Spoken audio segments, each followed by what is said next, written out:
თილი იყოს თქვენი მობრძანება 200 წლის ოდაში.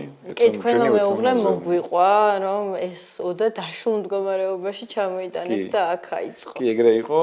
ეს ამ საერთოდ ჩვენი მეღვინეობის ისტორია იწყება ამ სახლით. ჩვენ მოგვიწია დასავლეთში, ესე ვთქვათ, ცეირნოვდით ოჯახის წევრები და ერთ-ერთ რაიონში რომ მივდიოდით, დავინახე ეს ხის სახლი და უცებ გავაჩერეთ მანქანა და შევედით.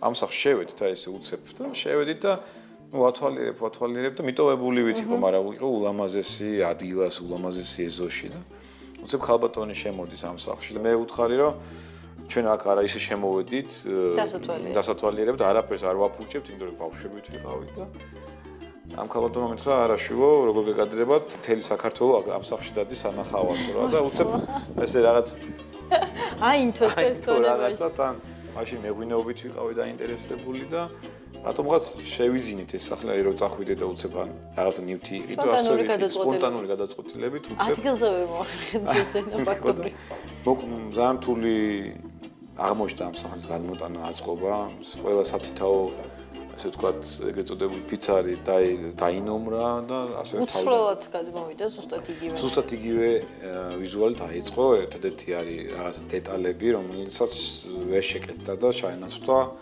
სხვა შესაბამისი ინტერიერი ალბათ ისევ თქვენი მეუღლის ინტერიერი რა თქმა უნდა მის დამსახურება კი ეს 5 წლის მანძილზე 6 წლის მანძილზე რასაც ვაკეთებდით ეტაპობრივად ვაკეთებდით ამის შესყიდვას ზოგს ჩუქრინდნენ ზოგს იმავე სახლიდან წამოვიღეთ სადაც იყო ეს სახლი და მე უკვე რესტავრაციაშიც ესეც ჩვენი ძალებით ასე უნდა ვთქვა რომ შევისყიდეთ ეს ეგრეთ წოდებული დანადგარები, წვიმიანი დანადგარები და ჩვენი ძალებით ვაკეთებდით ყველაფერს.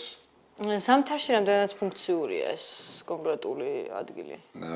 სამთარში ჩვეულებრივ ვაგრძელებთ მუშაობას, რამოდენიმე ადგილზე ბუხარიც გვაქვს, რომელიც უფრო სიმყუდროვეს და უფრო სილამაზეს და ატმოსფეროს კრავს კიდე.